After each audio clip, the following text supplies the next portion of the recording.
Welcome to all of your glorious souls. My name is Timmy J. This is Hot Pixel. Fantastically enough, I'm here today to discuss with you this little sweetheart of a camera right here. This is the Sony a6600. Fantastic little item.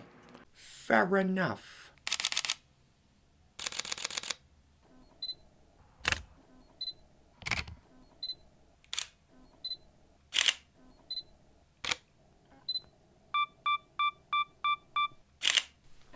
Down with the hardest of heads. Welcome everyone, welcome. My soul thoroughly appreciates your souls for joining. Today's video is about this guy right here. This is the Sony a6600, and this is, at the moment at least, Sony's flagship APS-C sized sensor camera. What that means basically is, as far as APS-C sized sensor cameras go in Sony's lineup, this is the best of them. This is a honking Sigma lens on it, but the body itself of this little camera is teeny tiny. Very small. Little compact. Get a good look at that right there. It's pretty small. Buttons, dials, no top EVF bump, if you will. This camera here is a 24.2 megapixel sensor, APS-C size sensor. Very small form factor, this camera is. So anytime where traveling light is a priority, this is the camera I reach for. Great photo camera, great video camera. It does 4K 24 and 4K 30, what I believe to be rather well. So, I really do think the 4K 24p and 4K 30p footage I'm getting off of this little tiny camera is really good footage and absolutely comparable. Not quite as good, but pretty comparable to the footage I'm getting from full frame sensor camera. This camera here, I would say, is basically APS-C sized sensor version of Sony's A9, which is known for its super fast and reliable autofocus. The a6600 has that same sort of really fast and reliable autofocus system. This camera here has the flip up screen on this bad boy here. The screen, it tilts out like this. You get a nice little tilt out action to the camera. If you want to tilt your screen outward, you can also flip the screen up when you're in front of the camera for vlogging purposes. Put your tripod down here, boom. Or hand hold it. You can get away with that with your flip up screen. Just hold it by the barrel of the lens. Hopefully you have a wide enough lens, but this is a decent option for vlogging as long as you're not really doing too much walking around. If you're standing still holding it, you should be okay for vlogging, but if you're walking or any movement, the IBIS is not exactly something I would write home about. It's very shaky in video. It's not the best in the business as far as IBIS goes, and that's just being honest. When I'm shooting photos, the IBIS is phenomenal. It works great. I don't get very many blurry photos at all due to camera movement. The IBIS seems to compensate rather well for photos. This camera here has Sony's picture profiles and creative styles. I think they're known on Sony's current cameras as creative looks, but on this camera they're called creative style. Same thing. It's basically a preset you can add to your photos right in your JPEGs. The creative look. Picture profiles also, from what I understand, they affect the RAW file as well, but a picture profile is usually used for video. Not that you can't use it for photo, but generally speaking, it's a video tool.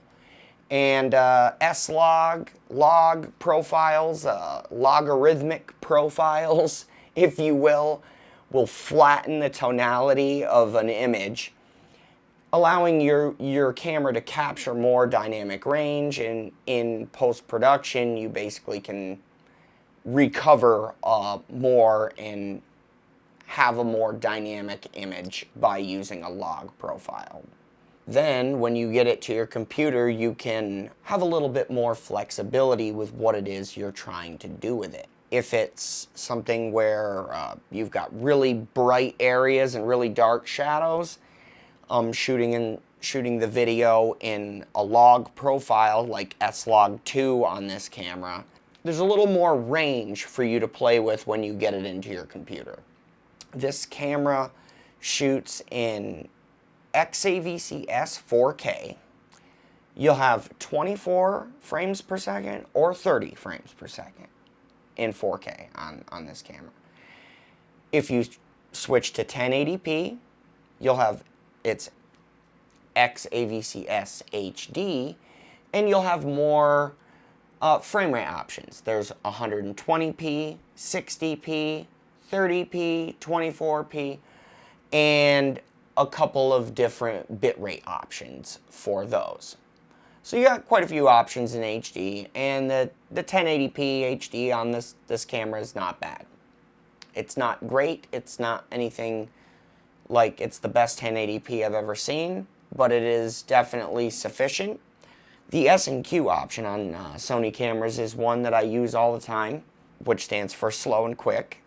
And this is a way of basically slowing your footage down in camera or speeding your footage up in camera. So the file that you're going to end up with is something that's already slowed down. You don't need to do that step in your post-production workflow. It has its benefits, but it's also generally not as high of a bit rate, so the footage may not look quite as good as if you were to slow it down yourself in post. S&Q, I'm not gonna lie, I use it all the time. If there's something that's happening on the fly and I don't know, like, I'll have a good idea. Yeah, I'm gonna want this slowed down, but I'm not looking to monkey around with all the settings and whatnot. I'll switch to the S&Q on the mode dial and be able to capture whatever's happening in slow motion. It's decent. It's not great. Again, I think for most professionals, they're gonna wanna shoot 120 frames and then slow down in post. But, you know, just for convenience sake, it's an option, and it's one I use a lot, you know. It's got the FZ100 battery, and if that means nothing to you, it's the same battery that all the full-frame Sony cameras that I know of, recent Sony full-frame cameras take, which is great. You can swap them between your full-frame cameras, or just the battery life in general on one of these is much better than the previous battery that was in these APS-C size sensor cameras. Another benefit to this camera right here is the autofocus subject tracking. You can touch track a subject and it will follow the subject around the frame, which is fantastic. It's also one of the features that are only available on Sony's newer line of cameras. I'd say in the past year or so, maybe a little more now. Yeah, probably a little more than that now, but before that, they didn't have the ability to subject track. This one does, and it does it well. It is got great autofocus. When I know that I'm gonna need this in focus, and I don't have time for manual focus, and I know it's gonna be an on-the-fly sort of scenario, autofocus is important, I'm gonna bring this a6600. I'm also gonna bring this a6600 if size and weight of my bag are a factor. This thing is much smaller, especially with the lenses, the APS-C size lenses, much smaller than a full frame kit is gonna end up being. So it's got its perks, but there are quite a few downsides to this camera as well. I'm not gonna lie to you. This is not all good stuff. There's some bad things. some. There's not that many. There really aren't that many. This is a really, really good camera. Anyways, there are some things on this camera that I don't exactly care for. One of which being the electronic viewfinder. I definitely prefer a camera that's got a little bit of a beefier electronic viewfinder. I don't care if the camera's bigger because of it, more expensive because of it. When I'm shooting stuff and I want to be using the viewfinder, using one of these little side dinky viewfinders is a pain it's a pain. And yeah, so that's one complaint I have about the camera. It is not exactly the most fantastic electronic viewfinder out there on the market.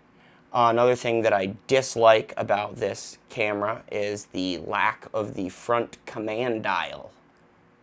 What the hell? What kind of camera is this? I don't have a front command dial here to change aperture or whatever. I don't care for that. So I've mapped out my control wheel in the back to control more than one function. Just a little thing, but it's an annoyance. The other thing is this camera does not have a joystick to move your focus point around the screen. Maybe a small thing to some folks out there, but when you come from using a joystick on almost all your other cameras, you miss it. And yeah, this one doesn't have one, and it's a bummer. And then the last thing I'm going to say that I really don't like about this camera is I can't really say that I would recommend this for a professional because of the fact that it only has one SD card slot. You want redundancy when you're doing professional work, so you want to be able to write to 2 SD cards and have redundancy. You want to have backup of your files. You want to make sure that if one of the cards craps out on you mid-shoot, that you have the second card to use for the data. So anyways, if the files are important to you, which if you're spending the time shooting them, they probably are important to you. That's the one drawback of this A6600. Maybe not the best for a professional. But for an enthusiast, somebody who just wants to shoot for fun or pick up a camera that's a little bit smaller than some of the other ones on the market or some of the others I'll be talking about on this channel, A6600. You can't go wrong with this little guy here. Another thing about this camera that I'd just like to mention is that I use this camera as a 1.5 times teleconverter for my full frame glass. So I take my 100 to 400 millimeter super telephoto full frame lens and put it on this APS-C body and get the 1.5 times crop factor. Apply the 1.5 times crop factor to your full frame glass focal length, and you can just get a little more reach on one of these bodies. Just a little something that I use the APS-C size sensor cameras for a lot.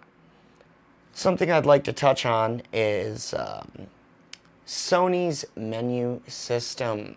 Okay, everybody is always hating on the Sony menu system. I know that I'm in the minority on this one, but I love Sony menu systems. I know I'm the oddball out on this one for sure. In fact, I'm probably not going to have anyone agreeing with me on this, but hear me out. I mean, yes, I shoot on Sony cameras all the time, but I also shoot on other cameras systems all the time as well. Panasonic, they've got a great menu system. Fuji, it's okay. Sony, I love it. I love the menu system. I'm not talking about the new menu system on the Sony a7S III. I'm talking about the older menu system. My rationale on this is spend just a little bit of time going through that menu system. You don't have to remember where every page is. You know what I mean? There's only 47 million pages to remember. But I do it by tab. Each tab I remember, oh, this has something to do with photos, this has something to do with videos, this has something to do with transfer, these are basically your tools, so on and so forth. I also use the My Menu feature of Sony cameras a lot, where I take all of my most frequently used menu items and organize them in the My Menu. It takes no time, and you will know when you're looking for a feature, oh yeah, I put that in My Menu. You can hop in there, enable the feature, you don't waste a whole bunch of time. Trust me, it's saved me a ton of time not having to dig through every page of the menu when I can't remember where something is by adding it to the My Menu. Yeah, when you first start working with the Sony menu, you're probably not going to like it. I will completely level with you on that. It's not fantastic right off the bat. Once you start playing with it, start getting a little more familiar with it, I'm telling you, you're going to end up loving it. Actually, I can't say that because still a lot of people hate it. But give it a chance, all right? Give it a shot. I think you will find that it's better than a lot of people say that it is. At least in my opinion. I think it's halfway decent. After you've mapped your favorite features to the custom buttons, I then recommend you to take a look at the function menu and evaluate what's in that function menu. Are there things in there that you don't use? If there are, replace them with something you do use. Customize that function menu and remember what's in there and probably why you have it in there. Then also, I recommend you taking and going into your My Menu and then put all the other features that you can't fit on either a custom button or in your function menu, place them on the My Menu tab of your Sony camera. That way, you don't have to dig through all the pages in the menu every time you need an obscure, weird setting. With the Sony cameras, you can download Sony Image Edge on your smartphone and be able to transfer files from your camera to your smartphone. Awesome to be able to do that, to share things on Instagram quickly. I will say that I noticed a lot of the photos are a little blurry once they go through the app. I don't know why, but when I get them in the computer, they're nice and crisp. Sometimes they're a little blurry on the app. At least for social media purposes and you're viewing them on a little tiny screen, you probably never notice. We've got the ability to flip up the screen. For vlogging, you can do your handheld vlogging shots, you know, with a camera like this. However, they put the hot shoe right in the middle of the screen, which was just genius. How that oversight went into production, I don't know. But anyways, so they make little parts that you can either get on your bottom of your camera to put the microphone over here on the side, or to relocate this current position for the cold shoe mounting bracket, hot shoe mounting bracket, whatever you call it. Me personally, this is not how I shoot this camera. I normally have this caged and with a side handle, which is awesome. I really like it like that.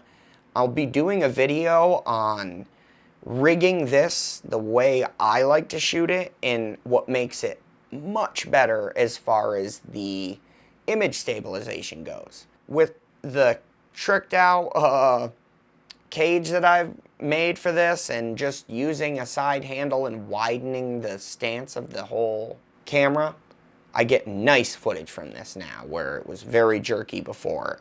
Hand holding it like this, or hand holding it is a little bit jerky, so the cage really helps. I'll be doing a video on caging this bad boy.